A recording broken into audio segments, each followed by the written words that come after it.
Well, good morning, good afternoon, bonjour, chumanam. Thank you all for joining us. We appreciate the time you've taken to be with us this afternoon.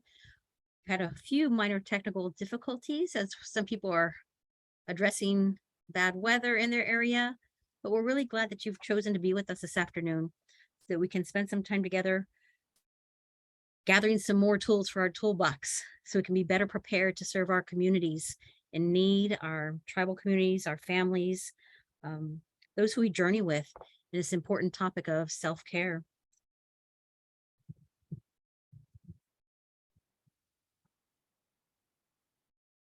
If you have questions throughout this, I'm going to invite you to post them in the chat initially. Remind you all to please mute your microphones. And then I'm sure there'll be opportunities for Dr. Foster to engage with you, ask questions if you have them of her, and just for clarification, as you're looking for some new ideas, clarity, and help in the services that you provide to your community. Again, we thank you for joining us as I try to get my screen going.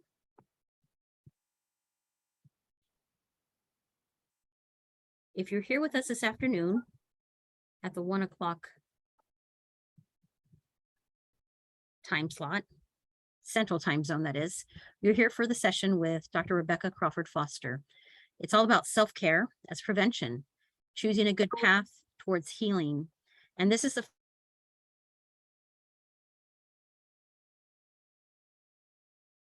session in a short series that we're going to have communities in the area of prevention, relapse, recovery is what we want to focus on, and really look at important ways that we can look at our tribal traditions, culture, language to help us move forward in a positive way. If you look at this map here on the screen before you, you can see that we are located in the yellow section. We are one of two national offices, the National American Indian Alaska Native Prevention Technology Transfer Center, which serves specifically Native communities across the country, including Alaska and the lower 48. We are funded generously by SAMHSA to provide these services for you. And there are other regional offices that actually can support you in your work too. As I mentioned, SAMHSA is a funder for our program, and we know that the content of this event is the creation of our presenter, Dr. Foster, and the opinions expressed do not necessarily reflect the views or policies of SAMHSA, HHS, or our office, but they are important views to help us work with our clients, work with our participants, work with our families, our people in need. After today's event, you will get a couple of emails that'll help you help us. One will be a link to the presentation slides and a recording of what she shares with us today. And you'll also get a link similar to what you see here on the screen before you to our evaluation survey. It'll be after the event, and I actually will post it in the chat a few times for you to help us out later. And then there's also the QR code that takes you to that same survey. So you can either use the hyperlink or the QR code. What's real important is that you help us provide feedback to our funding providers, helps us understand what we're doing really well and what we can do to help you better. Any feedback that you give to us is confidential, it's anonymous. It's really important to know that it's important to us so that we can continue these opportunities like today. If there's some questions you decide not to fill out, or if you have questions about the survey itself, please send us an email, and I'll provide my email address at the very end of this so you can help us figure out more information and what you think about today's event. Although we're gathered virtually today, it's really important to us because we are at the University of Iowa with the Native Center for Behavioral Health, which is near the Meskwaki settlement. And it's really important to our community to acknowledge the land and pay respect to the Indigenous nations whose homelands were forcibly taken over and inhabited. I'd like to offer you a few minutes to just read through this quietly to yourselves. It was created by 3 of my colleagues, Ella Driscoll, Keely Driscoll, and Sean Bear, all from the Meskwaki settlement.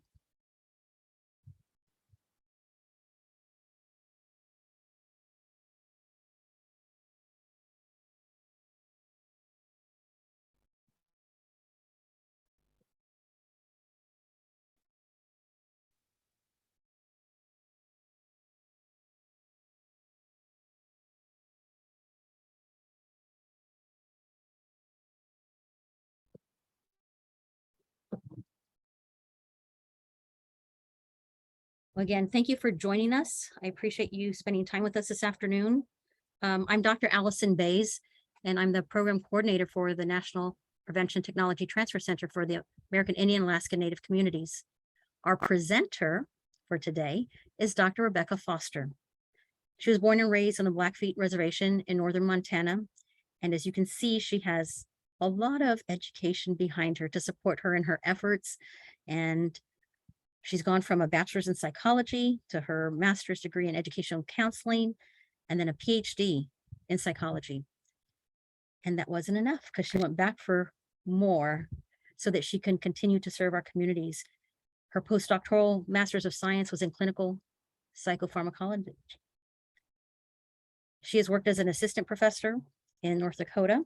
She's also worked as a therapist for Indian Health Services and many other accolades to her name. She's currently working for the Fort Belknap Behavioral Health Department in Montana. She's a wife, a mother, a grandmother, a daughter, a granddaughter, a sister, and a sun dancer in her tradition of Dakota and Blackfeet. So with that, I turn the floor over to Dr. Rebecca Crawford Foster.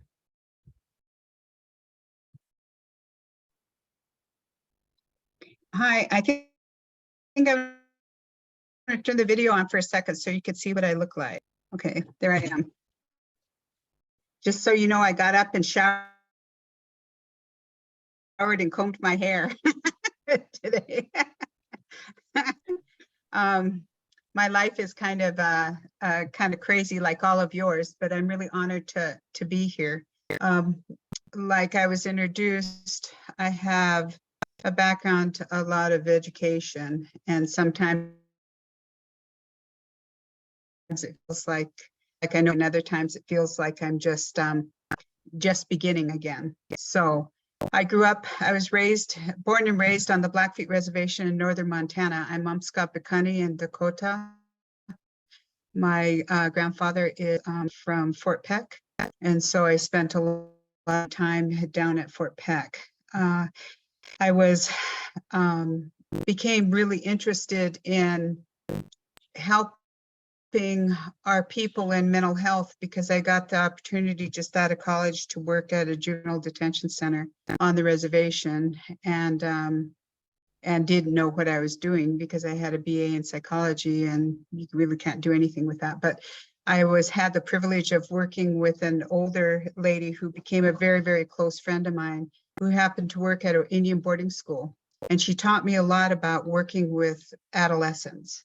And one unfortunate incident, one of the kids that we had in our facility ended up being in the juvenile justice system and was saying that if he was sent away to this facility, that he was going to kill himself. And we lobbied and did whatever we could with the court to do whatever we could to keep him home, but they sent him. And he did make good on his pledge to kill himself. And I went home. I was living with my grandparents at the time. I had 2 young girls, and went home and I was crying, and I was talking with him about what happened. And my grandfather looked at me and he said, well, what do you need to do? How can you help? What more do you need to do? And I said, I need to get more skilled. I need to have some more training so I know what to do and how to talk to people. And he said, okay. And so I went off to school. A short version of how I got involved in this profession. But I never forgot where I came from, and I never forgot why I was doing what I was doing. And we're going to talk today about health and wellness and choosing a good path towards healing. And that sounds like it's a really easy topic to talk about, but it's a difficult one, because those of you that are Native and have grown up in Native communities, one of the things that we were taught when we were growing up, or I was taught, was that to always put others first, to always think of others first, to think of the concept of we and us and not I. So to think of yourself is really difficult. I mean, it's even difficult for me, and I'm old. You can tell by my gray hair. And it's difficult, and it's something that we have to learn to do. But it's also incredibly important for us to do that. Because when we're able to take care of ourselves, and I know this sounds like a no-brainer, but when we're able to take care of ourselves, we're able to then take care of others. And we're able to take care of our families. We're able to take care of our communities. And we're able to do that in a good way and in a positive way. And so when I was at University of North Dakota, you know, we work, Native People Network. And so whenever we meet each other, we always voucher. And I think if they don't quite understand that, but we understand that. We know what it is to voucher somebody, because it's not to prove who they are, to see what our connection is. So I was at University of North Dakota, and I met this elder there that was from Spirit Lake. And I was talking with him, and he was saying, well, where are you from? What family are you from? And I was talking with him, and he said, you know, I'm a really good friend of your dad's, a very good friend of your dad's. And as time went on, I asked him, I obagied him. I asked him because I wanted to get my Indian name. And so he said, okay, he was able to do that. And I asked him, and months later, I get a phone call from him. And he said, come to my home, come to my sweat on Saturday, and this is what you need to bring. And so I did. And I came, and we went into sweat, and it was in July, and it was hot. It was so hot. And I was there with another lady, and we were going through our ceremony, and I thought I was going to die. I seriously did. And I had no hit the floor. I mean, I had my face in the mud. it was so hot. And they would open up the door, and here are all of these older people that were like in their 70s that were just sitting there, just looking like they were walking in. I got through it. And at the end of it, he was telling me, he said, you know, I was driving into Grand Forks, and I was going down the highway, and he said, there was an eagle that came, and it flew right at my pickup, and it had its mouth open, and it was screaming. And he said, and it flew right at me, and I thought it was going to hit me. And just before it got to the windshield, it flew up over the pickup and was gone. And he said, and I was thinking, what is that for? Who is that for? And he said, and you came into my mind. So my name is Wambli Howashtewin, which is Good Voice Eagle Woman, which I think in some respects is appropriate because I ended up being a therapist. And as my husband says, I'm outspoken, which I always have been, which is a way of for me, is a way of self-care. Okay. So I want all of you to sit back and relax. And I want you to start thinking of all of those people in your formative experience who have taught you things and the experiences that you've had, because all of those go into your template as a person, and they form who you are, good, bad, whatever. But I would like you just to sit back and relax and think about that. Most of you, this is going to be kind of a review of history, but for Native people, it's incredibly important for us to review our history, because it talks about who we are and how we got to be where we're at. And from then we'll talk about what we do in order to care for ourselves and in order to help in our individual healing and that of our community and our families and whoever that you're thinking of, okay? So I ask you just to bear with me for a little bit. Today is a difficult day for me. Last time I spoke for the institute here, my grandson was here and he was running around in the background and making noise, and I was trying to get people to kind of take him in the other direction so he wouldn't be playing and screaming. And a couple months ago we lost him, and today is his birthday. And the reason I tell you about that is because over the last few months I've had an experience of actually implementing what I'm talking about today, okay? So as I talk, I keep him in my mind for this reason. I had to go back to my teachings and where I came from in order to move forward again. And one of the things that I was taught is those that are hurting and those of you that are having a difficult time, be it through loss, be it through life circumstances, whatever it is that you are closest to the Creator right now, and you're the most wakan. So your spirits are the strongest, even though we don't feel that way. So when I talk today, I'm going to talk from that experience. I'm going to kind of talk from my heart and why I feel like this is such an important issue, and that why, as Native people, we don't focus on this very much. I mean, I watch TV and I see all of this stuff on how to make yourself better and how to do all of this stuff for yourself, and that always seemed kind of strange for me. So I'm going to go about this from I think kind of a traditional point of view. Okay. And from your experiences and from your life story and from the stories that of those that have gone before you, we build ourselves and we put into place our expectations on how our lives will play out and what we will aspire to and what we will accomplish. And on a daily basis, I hope we move towards those goals. So the purposes of this presentation, I refer to cultivating health and wellness to self-care. I want to address our history. I want to address our trauma. I want to address healing, our recovery, resilience, strength, traditions, and spirituality, because all of those make up who we are, okay? And it's extremely important for all of us to remember that. So I'd like you just to sit back and think about what I have to say as we go through it, okay? And I know my grandson's here with me, so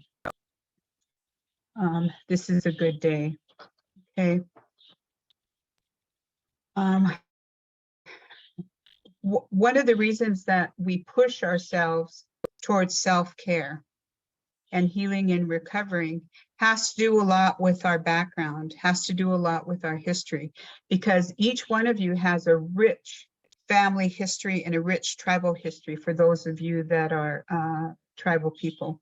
And I ask you to sit back and appreciate everything that you've been given, okay?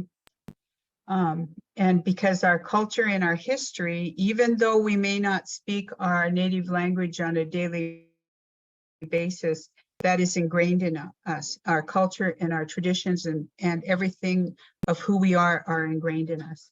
And it affects how we think about things every day. And so I want you to sit back and I want you just to think about yourselves. You know, I used to tell my client Canadian Health Service for several years, many years. And the people that were using, they would come in and they'd say, you know, I'm addicted to drugs and I'm drinking and stuff. And they said, you know, one thing that's if you're going to get addicted to something, I said, get addicted to therapy. Because I said, therapy, how many times do you have that you can go in and talk to somebody for a whole hour that just focuses on you? And you get to talk about whatever it is you want to talk about in a non-judgmental setting. And I said, when you come in and talk to me, I said, one of the things, you see my brown face, I'm kind of chubby, I wear glasses, have crooked teeth, I could be your aunt. I said, I probably look familiar to a lot of you because I resemble a lot of the people in your community. And that's a good thing because we have a shared life experience that I can connect with you. And I always tell them, I can't solve it for you, but I can walk with you so that you're never alone. And that's one of the things that we have that makes us see life as such a difficulty, is when we feel alone and that we have no one. Okay. So I look at our life as kind of having a template, and it was one that was set in place for you as you were born, and that comes from those that it went before you and how they address things. And my husband's brother just passed away a couple of days ago, so he's grieving also. But he went on to do another presentation with Iowa in Bozeman. So he came in and woke me up this morning and said, "I'm leaving for Bozeman at 3 o'clock in the morning." And so I was like, "Okay, bye. Good luck with that. Which car are you going to take anyway?" And off he went. So I think he's probably doing the same thing about now or soon that we're doing here. Okay. So I want you to, each one of you, to think about your families, and I want you to think of everything they went through in order for you to get that. And we have to have gratitude, and we have to have be in awe of who they were and what they went through for us to even be here. Okay, so I want you to kind of put that in your mindset. Right now, we're living in really difficult times, and every day, each one of us confronts both good things and stressful things. And I continue to draw on my own. So I just came from an IEP meeting with a really difficult school to try and get some services for my kids. So it's always interesting to walk into a place when when you're surrounded by dominant society and they look at you and your round face, and I always trying to see what they're going to do. I was talking with my sister-in-law yesterday, and she was talking about her upbringing and how she was raised to be quiet, and how she was raised to conform, and how she was raised to just kind of melt into the woodwork. And at 70 some years old, she's trying to come into her own now. And she asked me what it was like for me. And I said, I had the opposite. I said, I had grandparents and I had parents who said that you have to be able to have a voice, and you have to be able to speak for those that don't have a voice and that are having difficulty, because you're all they have. And I said, so I always remember that. And I said, and I always think, if I'm the only Native in the room, then at least we're represented. And with what I know with history and background and stuff, I can speak out and have a voice for those that don't. So I want you to remember that, and to take pride in who you are and where you are in your lives. Okay, because our history, every tribe, every one of the 574 federally recognized tribes have a history that is filled with trauma. And each one of us can sit back and think about our tribal history. And I suggest that you go back and review it if you have forgot some of that, because in most of our tribal communities, and especially, and even my family, I wasn't even aware of a lot of things that happened in our history because we just didn't talk about it.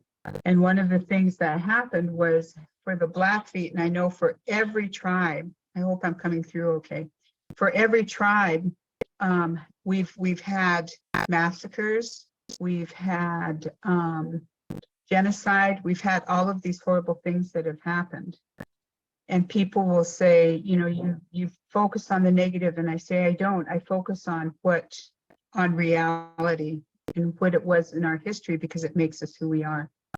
And so when I was in high school, I was just overjoyed, and that was, yeah, dinosaur years ago. But I went home and I was talking to my dad, and I said, you know, we just learned about a massacre in our tribe today. And he just sat and stared at me. And I said, did you know about it? And he said, yeah, I knew about it. And I said, well, why didn't you tell me? Why didn't you mention it? And do we know, was it our relatives? And he said, your great grandmother was a survivor of that. And she was 9. And I just stared at him. And I said, why didn't you say anything? He said, because it was a difficult time. And it's really hard to talk about. So those things that are hard to talk about, he said, we just don't. And I went on to learn a lot about that lady. So as she grew up, she married, she had my grandmother. And all of you that are Native, this sounds really familiar. So what happened was, most people in the United States don't even realize that we're here. Does that make sense? That we're alive and well. And when one of the last elections they had on CNN, they were going through all of the groups that were mentioned, the Black, the Asian, Caucasian, all the different groups and stuff. And we were classified as other. We were in with the other. We didn't even, there wasn't even enough of us to be significant to even be named. And the reason that that's important, that I remember that so much, is my children came in and sat down, and we were watching the news, and I said, look, I said, we're classified as other. And they just looked at me, and I said, you know, when you're classified as other and you're not even mentioned, bad things happen because you become invisible. And when you're invisible, I said, nobody cares what happens to you. And we've seen that in our history when we talk about missing and murdered Indigenous women and all the other things that have happened to our populations. And I don't mean this to be all down and sad and horrible, but I just want you to reinforce that in yourself with history, and be very happy and thankful and grateful for being here. Because it's a wonderful thing for each and every one of you to be here, and for me to be able to speak with each and every one of you. Okay. And most people in the United States don't even know about the reservation system. They didn't know it wasn't established until 1851, which actually wasn't all that long ago. Okay. And those of you that are Native also are familiar with our enrollment process and our allotment process. And we're the only group in the United States that is still connected with the federal government. We're still wards of the government, so to speak. And we're the only group that carries our cards around, that has our blood quantum on there, that identifies us down to the 72nd on our enrollment card and our IDs. I frankly use mine to open things up when I need something, or to get into the park free, but anyway. And most people aren't even aware of that. Okay. Or Carlisle Indian School. And so now in the news, we talk about the boarding school experience. And I've talked about that for years and years and years when I was a teacher at University of North Dakota and taught classes on diversity and everything. So we talked about all this stuff. And you would just see this blank look come over the majority of the class, except for those people that were Native, because they understood this.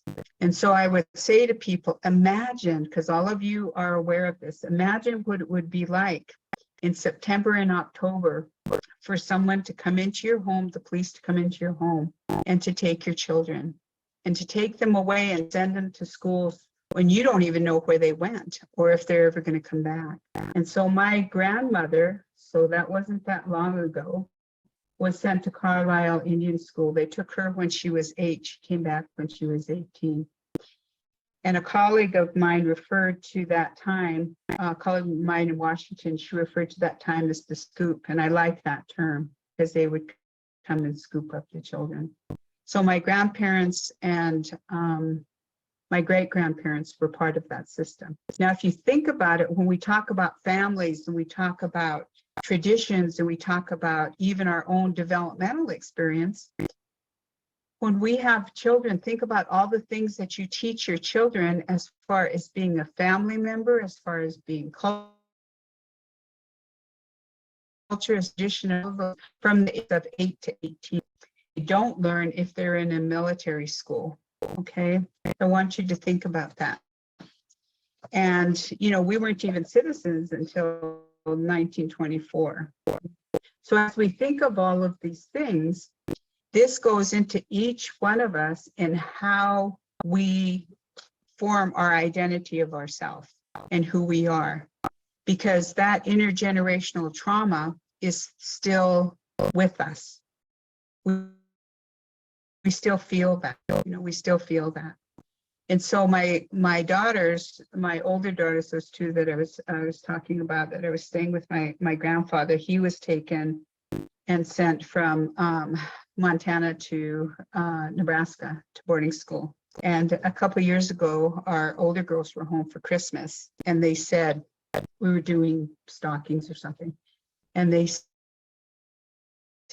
did you know that when you were working and we were staying with Unchi and Lala, that if somebody came to the door, Lala, and I said, I didn't know that. And she said, yeah. And she said, and he would tell us, you be really quiet and you stay here until I come and get you. And so she said, of course, we were up there rolling around and playing and stuff like that. She said, but we tried to be quiet, and then he would come and get us. And he would say, oh, it was just the priest that came to see us or something. And I said, you didn't tell me that. And she said, yeah, I could never figure out why. And I knew why, because when they came to get him, they came to a cabin. He was kind of an orphan. They came to his cabin, and the tribal police came in and they just took him, put him in the back of a wagon and took him. And to that day, as my girls were, you know, in the 90s, he was afraid that the same thing would happen to him. And I don't know if he actually thought that. He never ever said anything. He never talked about those days. But that affected my daughters and how they thought of themselves and how they thought of their history. And inside, I think there was deep anger and hurt that in them that had happened to them. And all of us, when we look back over our histories, we still have that's important to us. And that goes into how we focus on ourselves physically, mentally, spiritually, emotionally, and socially. Okay. And so those are some of the things we're going to talk a little bit about. We have 14 kids. We have 7 of our own, and we, I hate the word adopted. We raised 7 of our relatives' children from birth, and we we go all the places as family. And those of you that are young don't understand this term, but we look like Beverly Hillbillies when we go someplace, because it looks like you open the car and everybody falls out and stuff. But I was walking, we took them to Custer Battlefield, and I have a great uncle that's buried there. And so we took all the kids out, you know, and we were walking them around and stuff. And I was looking at Dan, and I said, because we had 2 twins and they were just babies. And he had one and I had one, and we were walking, and the other kids were kind of like stair steps, and we were walking down the path. And my grandfather's family was in that altercation, and they moved, went with Sitting Bull's group of family up into Canada. But anyway, we were walking, and I was thinking about him, and I looked at Dan. I said, what would we have done? What would we have done? I said, you know, as a mother, I said, what would we have done? I said, how could we scoop up our kids? I mean, how would you grab your kids and run, who would you choose? Because you only have 2 arms. I said, what would you have done?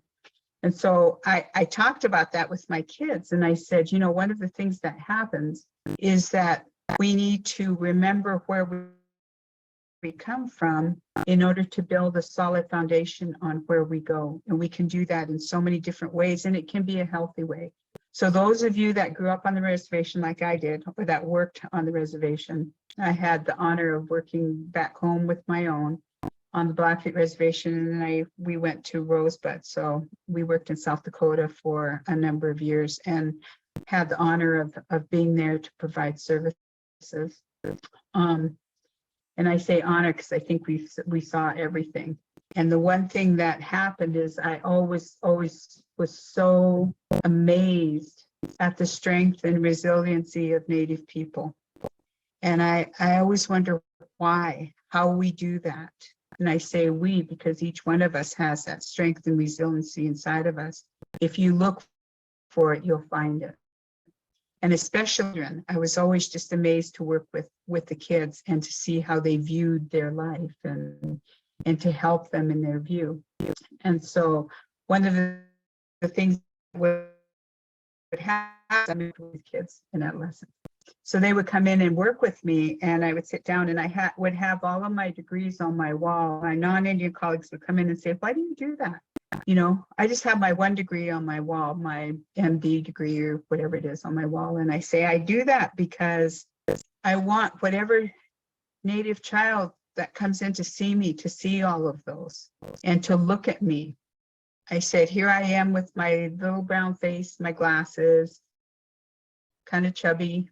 I said, and they know we have kids. And I said, want them to look at those and look at me, because they would invariably ask, are those yours? Are those all yours? And I'd say, yeah, they're mine. And I look at them and I say, because I said, if I can do this, and I grew up on the reservation, if I can do this, you can do this. You can do this. There's nothing that prohibits you from having dreams and wishes and goals for you to strive for. And I said, as odd as it sounds, I don't know if any of the rest of you felt like this, but I always felt like the reservation, as difficult as it may be, was safe because it was home. I understood the rules, I understood the norms, I understood everything. Was it pleasant? A lot of times, no. Was it scary? Yes. Did horrible things happen? Yes. But I understood that world. It was the outside world that was really difficult to kind of maneuver and to figure out and stuff. So we had our kids, at Rosebud. So when we moved here to Montana, we moved into a white neighborhood, and they were just really baffled. Our kids were really baffled by the change in the norms, by the change in how to maneuver this dominant society, because that's something that they never had to do. And so we took them back to their roots and how to survive and how to become strong and resilient inside. Okay, so that's what we're going to talk a little bit about now. And this stuff is going to sound really simple for you, but it's the basis of what it is to be healthy. And so physically, our health, how does our body feel? What do you even know what's going on in your body? How do you feel when you wake up? How much sleep did you get? Do you feel rested? Does your body hurt? In our Native communities, we have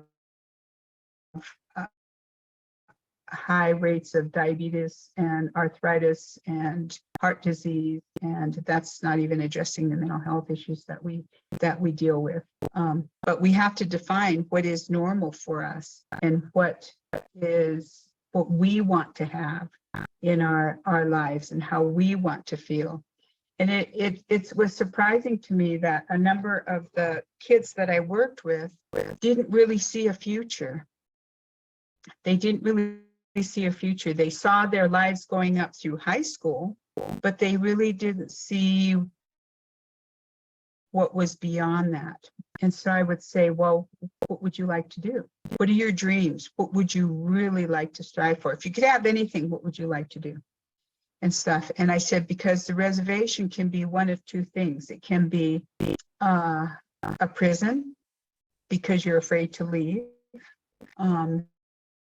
Or it can be someplace that you come home to because you have something to offer, because this is a place of safety, of security, of sanctuary, of peace.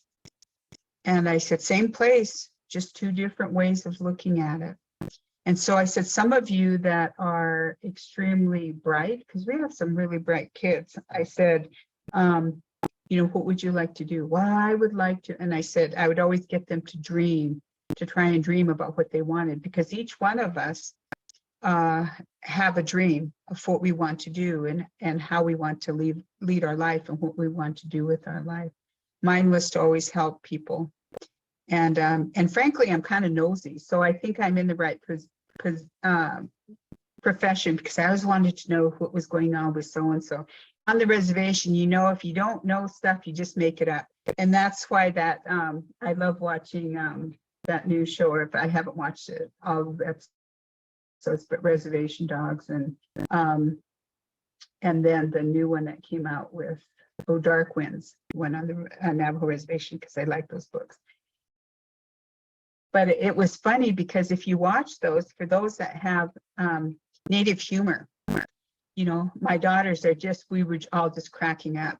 And we're watching with non-Native friends, and that their non-Native friends didn't get it, didn't get the thing about going to IHS and waiting for hours,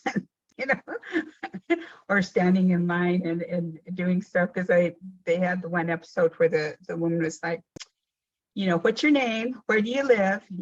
And, well, you know me, where I live, my name. What's your name? Where do you live? And I had that exact same conversation. I was at Rosebud trying to get my son an appointment. What's your name? Where do you, I work here. You know who I am. What's your name? and so we just had to laugh, because I think with Native people, humor is a wonderful thing that we have. We either laugh or we cry. I prefer to laugh. Okay. So for our physical well-being, it's, what you want to do. It's simple things.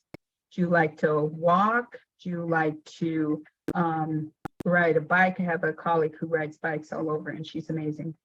Just walk outside. Do you like to run? What is it you like to do? And each one of those activities, you have a chance to focus on who you are and what you're thinking and what's going on in your life. And that's a very, very helpful thing to do. You can take that chance to just focus on you, And I know my son's always lecturing to me about getting healthy, and I'm like, yeah. And stuff. And so, but I know that when I do go out and I walk or I run or I exercise and stuff, I feel so much better, and I feel happier, and I feel at peace. I don't say we're going to find a place of joy and happiness all day. I think that's a little bit under realistic, but I think what you can do is you can identify what you like. And as Native people, one of the things I think that we grew up with is not, like I said, not focusing on I, but saying, this is what I want to do. This is what I like. This is what's best for me. And in my home, that was always looked down upon. That was always looked down upon. So I had to figure out a way to make that acceptable. And how I did that was to say, and it sounds very simple, but if I'm not healthy, then I'm not here to help others. And I can't do that in a good way. So if I don't care for myself, I'm not able to care for anyone else. Okay. And so that was able to have me help get around that I and we kind of thing. So lately what I did when our grandson passed away, my two other grandsons, I'm kind of pitiful for grandchildren because I only have 5. And I'm grateful for every one of them. But my colleagues will go, I have 8, I have 9. And I'm like, I only have 5. Anyway, my grandsons were here and they were talking to me, and they're 7 and 5. And I was sitting out front in the chair, and I was crying. And my grandson came up to me and he said, Unchi, he said, please don't cry. He said, you have me. You have me, Unchi. You have to be here for me.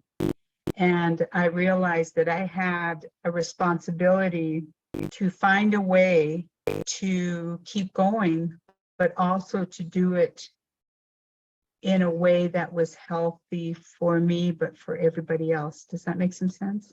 And so just that little boy telling me, you know, you have to be here for me. You know, we got up and we went walking, and, you know, I was talking and I was visiting and stuff with him. And so that helped me, and it continues to help me as I think of him. And when you take a walk, I have the pleasure right now, I think we're going to be moving, but I have a pleasure right now walking out to my front yard and looking up and seeing the mountains. And the mountains always give me strength, and they feed my spirit, especially early in the morning when it's just calm and stuff, and I can go out and I can just be and be at peace. And so let's talk about the mental side of it. Okay.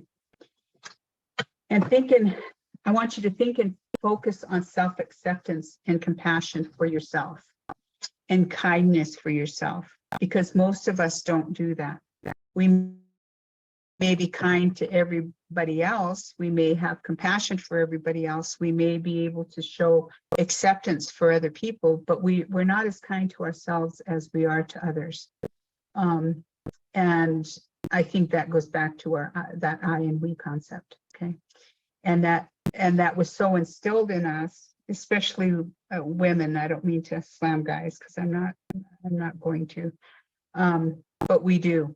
We give of ourselves. We give of ourselves. We give of ourselves, and we forget that we have to think about who we are and what we want, and that we're okay. We're okay for making this life journey, and we make mistakes, but we have a chance of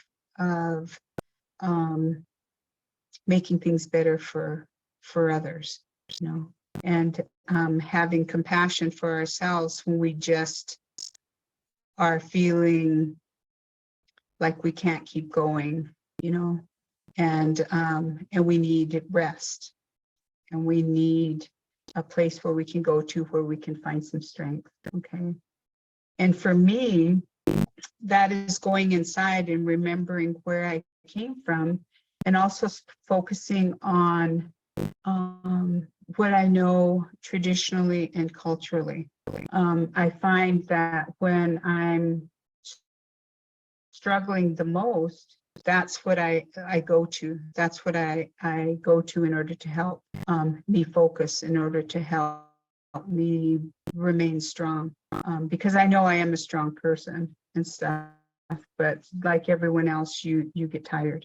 And so what I like to do, I like to, since COVID, I've learned to binge watch on Netflix with my son.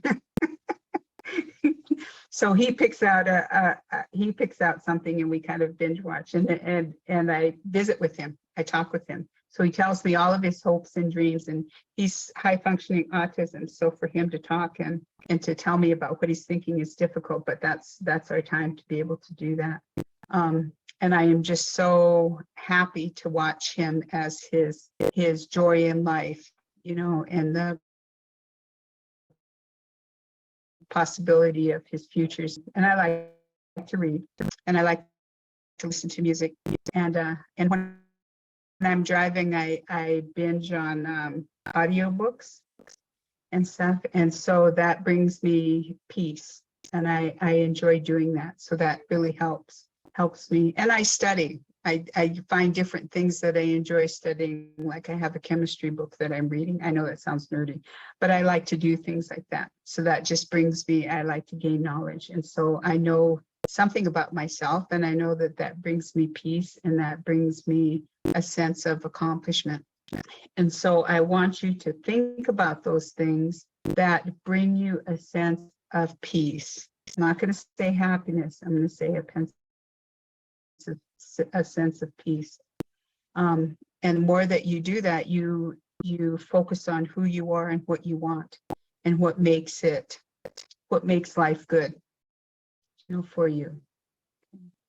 And now I'm going to talk about spirituality. I'm not going to talk about religion, but I'm going to talk about spirituality, because we have a great connection with our sacred, who is Wakan, who is sacred, who is Tunkashla,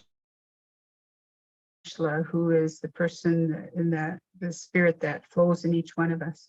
My husband has a saying which I adopted because I really like it, which is we're spiritual beings on a physical journey. And I truly believe that, that our spirits are here for, and each one of us has our unique way of addressing things. But it guides our way of thinking, it guides our way of life, and it guides our way, for me, to our connection to those that have gone before us. And it brings a sense of peace and contentment. So my grandson was with me 24 hours a day, 7 days a week. All of you that are moms know what it's like to just beg for a sense of a few minutes in the bathroom by yourself, and he would be right there pushing the door open and saying, "Hi, what you doing?" It's like, well, I was going to take a shower and stuff. And so we just, he was just the light of my life. And so when he passed, I had to dig really deep and go back to where I came from. So I contacted my cousin, who is a bundle keeper for the Blackfeet. And I talked with him and talked with him and talked with him. And he gave me prayers to say, and he reminded me of our songs to sing, and he reminded me of our teachings. And I held on to that. And there were things that I had to be reminded of that I learned as a young child, but they gave me strength, and it gave me a sense of peace. And then to have our sweat lodge here, to be able to go in and to be able to pray. And for our kids, we all came together during that difficult time, and we all had our songs, and we had our pipes, and we had our way of praying. And I reminded my kids that wherever they're at, whether they're with me or whether they're by themselves, or we have a daughter that lives in Stockholm, Sweden, who's a pipe carrier, and she's a sun dancer. And she said, one day, she said, "Mom, I get so lonesome for home," because she's only able to come back about every 2 years because it's expensive. But she said, I was riding she happened to be the head pipe girl one year at Sisseton. And she said, I was riding the bus in Stockholm. I was getting ready to go home, and it was winter and it was dreary, and I was just so homesick. And she said, and I closed my eyes. I was on the bus, and I closed my eyes, and she said, and I went back to the tree, and I was praying, and she said, and I could see everybody that was there that were dancing and praying. She said, and I could hear the songs, and I could smell the sage, and I could smell the sweetgrass. And she said, and I felt the sun, and I hugged the tree. And she said, and I prayed, and I was just singing. And she said, in my mind, I was just singing. And she said, and I opened my eyes, and I was just shocked to realize that I was still on the bus. But she said, I was at such peace, because I knew whenever things were difficult, I could always go back there, that I could always reach deep, that I was never alone. And I think that's one thing that I would like to remind each and every one of you is that you're never alone, and that you have all of these tools that are deep and rooted in your tradition and your culture and whatever tribe you come from, that you can draw on. And all you have to do is ask, and it's there, that you can pull forward, so that you will provide you with strength and will provide you with a sense of peace when you don't feel like you have any other options, and that when you're tired. And so I ask each one of you to remember that. And if you have to, go deep and go back to where you're from and talk to your relatives, and talk to whoever you need to in order to get a renewal, in order to find that, because that's yours. That's yours. That's not anyone else. That's yours. So the songs, the prayers, everything that you're given come from thousands of years back that have come forward, and it continues to live in each and every one of you. And sometimes we forget about that in this world of cell phones and TV and cars, and everything's instant gratification. And so I asked you to take time to be real quiet and to focus on how lucky you are to be able to have all of those things inside of you, that all you have to do is draw on and pull forth. And that's what I do. And so I was thinking about this presentation, and as weird as it sounds, I was really anxious to do it. How sad is that? Anyway, because I was thinking about what it is that helps us keep surviving. And I would like us to go beyond surviving to growing, to continue to move forward in a manner that's good for all of us, but for as individuals to be able to focus on the positive things inside of us, that we can move forward, and that's just ours.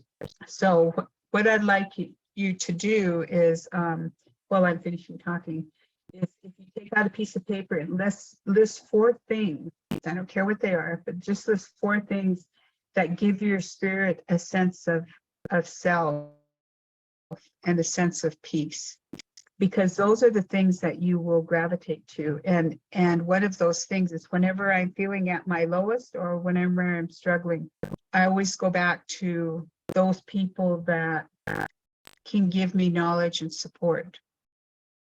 And I was telling Dan the other day, I said, did you ever notice, I said, whenever we're really struggling, I said, somebody shows up at the door. Somebody shows up, and we live kind of out of town. And so I said, somebody shows up, and they just kind of said, oh, I just thought I'd come and check, folks, you know. And when our grandson was passed away, and we were trying to get to the wake, and of course there was construction, and I was just beside myself because I wanted to be there so bad. I didn't want him to be alone. And we got there, and there was a friend of ours who's a elder from Rocky Boy, and he sweats with us, and he was there. He was waiting, and he said, I got here, he said, and there wasn't anybody here, and I was just waiting for you folks. And I said, we got stuck in that stupid construction, and I was just trying to get here. I didn't want my son to be alone. And he said, I was sitting in the car waiting, and I looked down the road, and he said, and this brown bear, he said, came running down the road, just full tilt, running down the road towards me. And he said, and I slowly got back in my car and shut the door. And he said, I just sat there and watched it. And he said, and it ran to my car, and it stopped right before it got to my car door. And it just sat and just stared at me, And he said, and after a time, he said, it ran around the car and ran down the road. And he said, and I sat there for a while, and he said, I think it was your grandson. And he said, I got out, and I thought, I have to go in with him. And he went in, and he sat, and he sang and everything, so he wouldn't be alone. And I told him, so a few days ago, knock at the door, and he came to the door. And I said, how did you know? How did you know we were having a difficult time? And he said, I don't know. He said, I just felt like he needed me. So what that did is after he left, I felt so much better. Just having a cup of coffee and just sitting and talking. And he was just telling stories and telling different things about how to help ourselves and how to make our spirit strong again.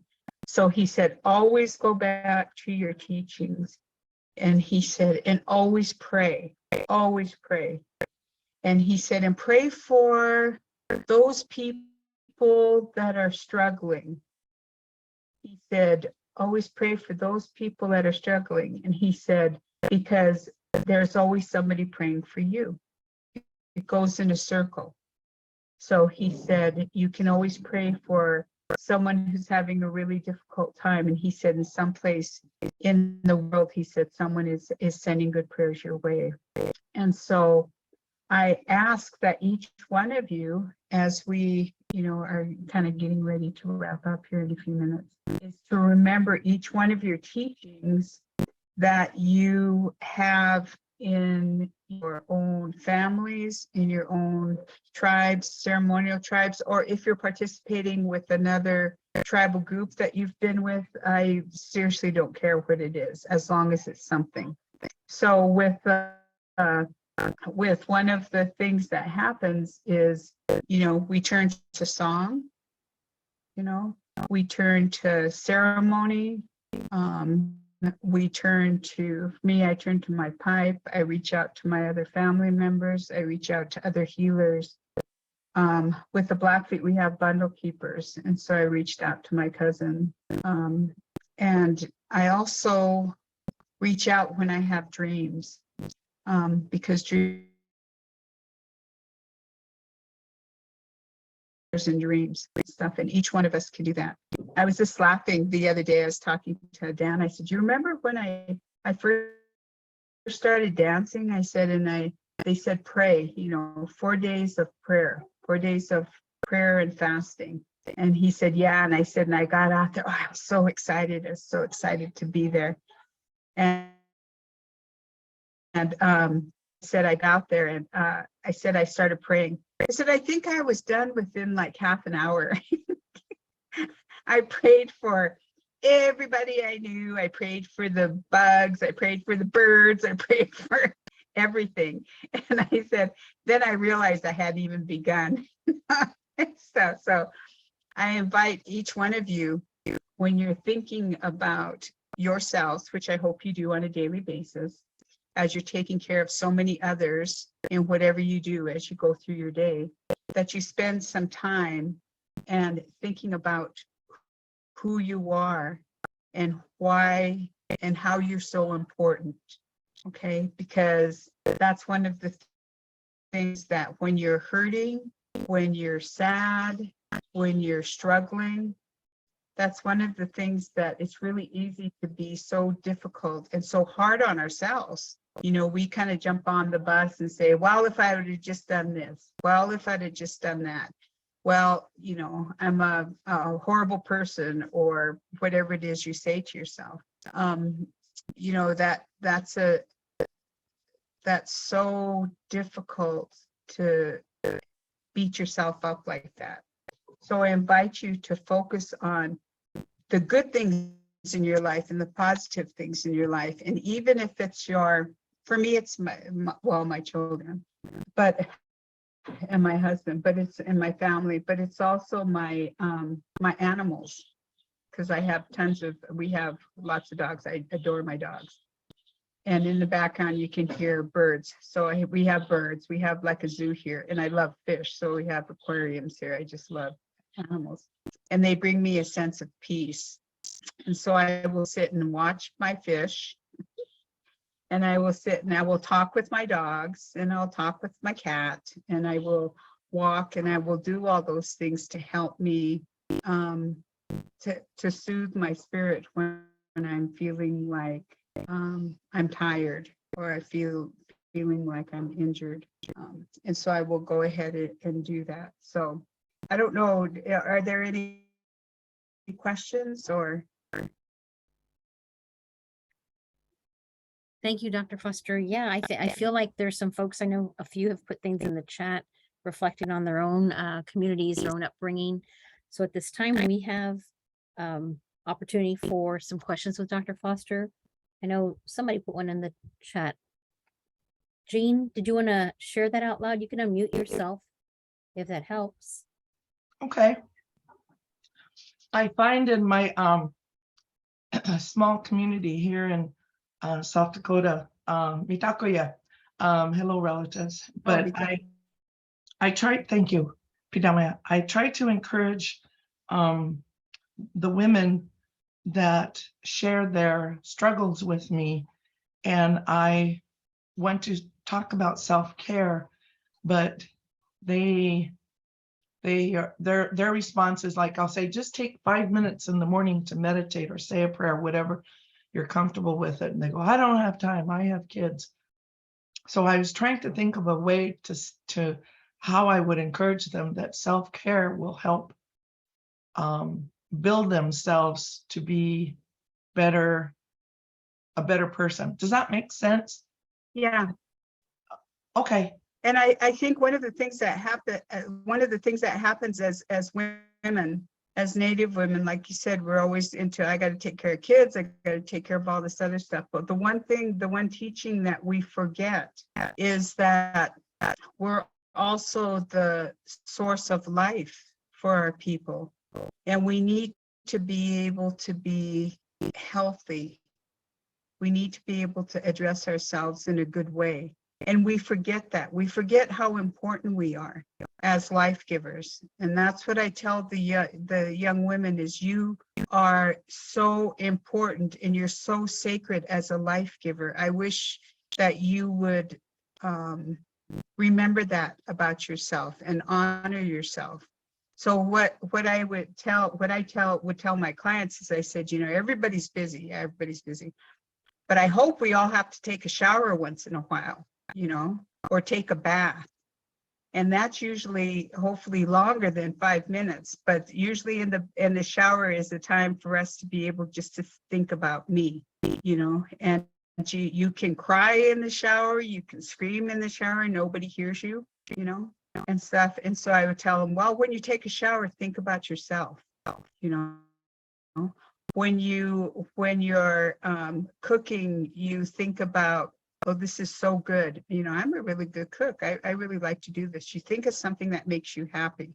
You take a walk outside, even if you're taking the garbage out or doing something like that.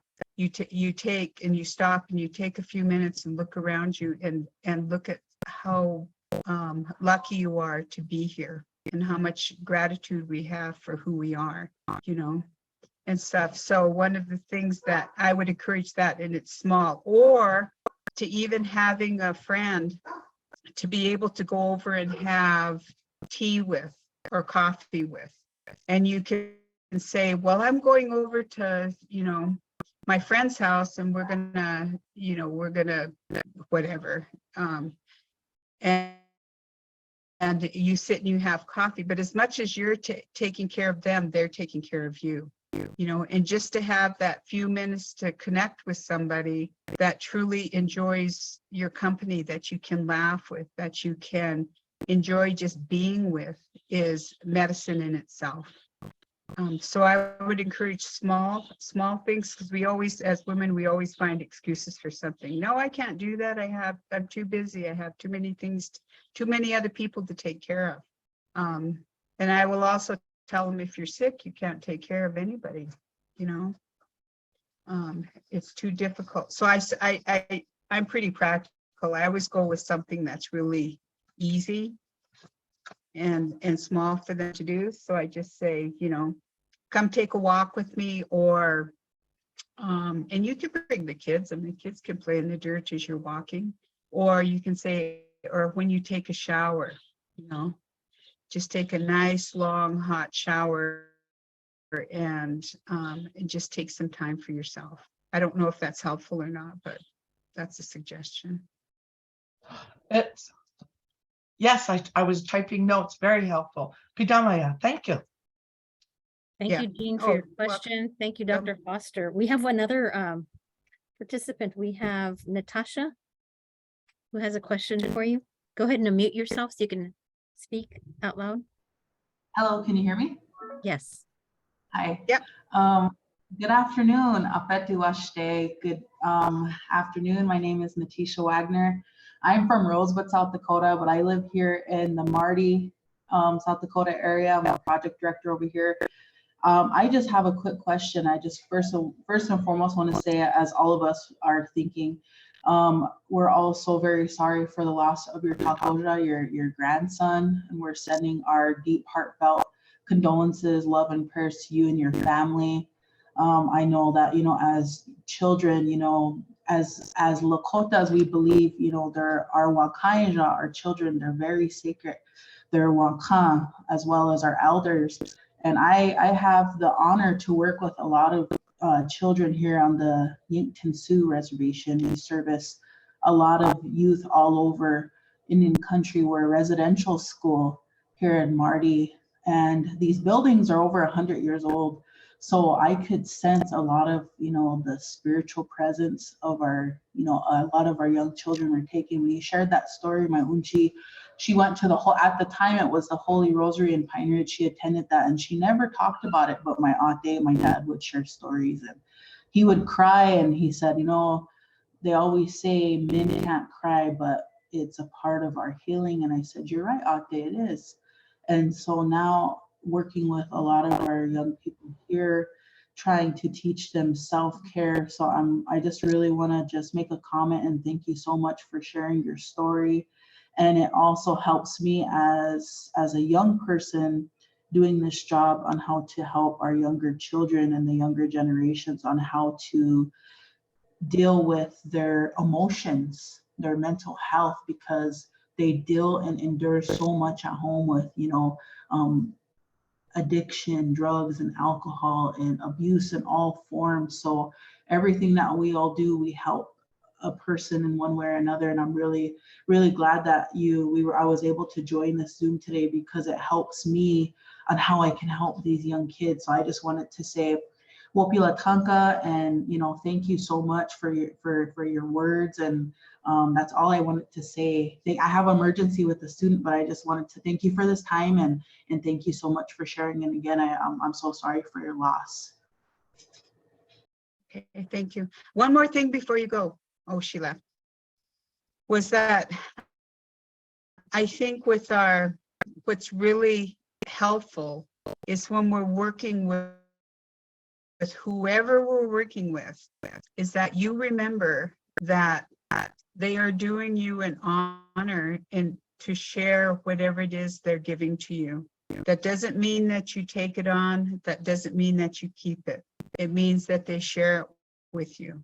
And so that you are the person when you're with them and you're talking to them, especially kids, you know, especially kids. I find such joy in kids, in their spirit and their resiliency and their just love for life, that I encourage that. And the one thing that happens is if you're that person who is positive, you know, who is truly loves their being just because they're there, you have given them a gift that they will remember for years.